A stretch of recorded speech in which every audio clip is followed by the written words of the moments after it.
Bonjour à vous, j'espère que vous allez bien. Aujourd'hui, je reviens vers vous pour une nouvelle vidéo pour vous parler des basiques de la naturopathie et notamment des 5 piliers de la santé. On estime effectivement que ces 5 piliers sont les garants d'un fonctionnement normal du corps, d'un maintien en fait des constantes physiologiques à la normale. Donc les constantes physiologiques, il y a par exemple la température, le pH, qu'est-ce que ça peut être aussi le rythme cardiaque. Donc toutes ces constantes-là, pour qu'elles soient à l'équilibre, selon la naturopathie, on considère qu'il y a 5 piliers à respecter pour nos cellules. Le premier pilier, c'est la nutrition avec l'alimentation. Donc cette alimentation, il faut qu'elle soit variée, équilibrée, individualisée et digeste. Le deuxième pilier de la santé, c'est le sommeil.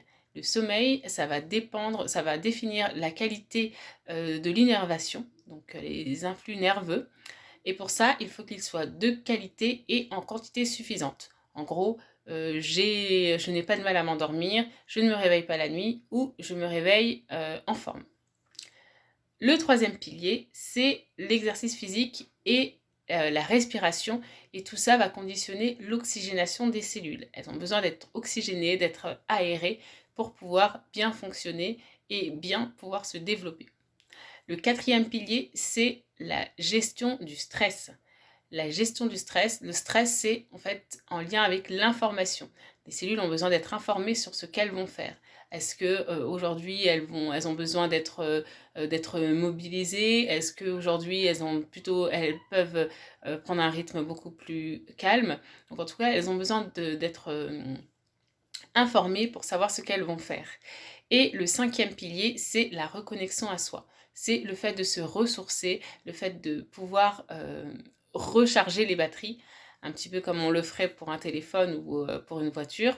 Voilà, c'est fondamental pour les cellules pour qu'elles puissent en fait se ressourcer. Alors on parle bien de 5 piliers, c'est-à-dire qu'il n'y en a pas un qui est plus important que l'autre.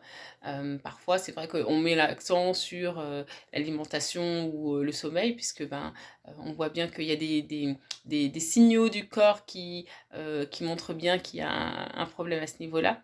Quand on a faim, forcément on a le ventre qui gargouille. Quand on a sommeil, on s'endort, on a tendance à s'endormir. Et bien en fait il faut savoir que normalement, si vous écoutez bien votre corps, vous avez des signaux pour chacun des piliers.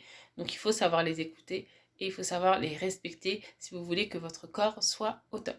Voilà, c'était les 3 minutes pour vous expliquer rapidement les 5 piliers de la santé. N'hésitez pas, si vous avez des questions, je reste à votre disposition. N'hésitez pas à aimer, à partager ou à commenter cette vidéo si elle vous a plu. Je vous dis à très bientôt.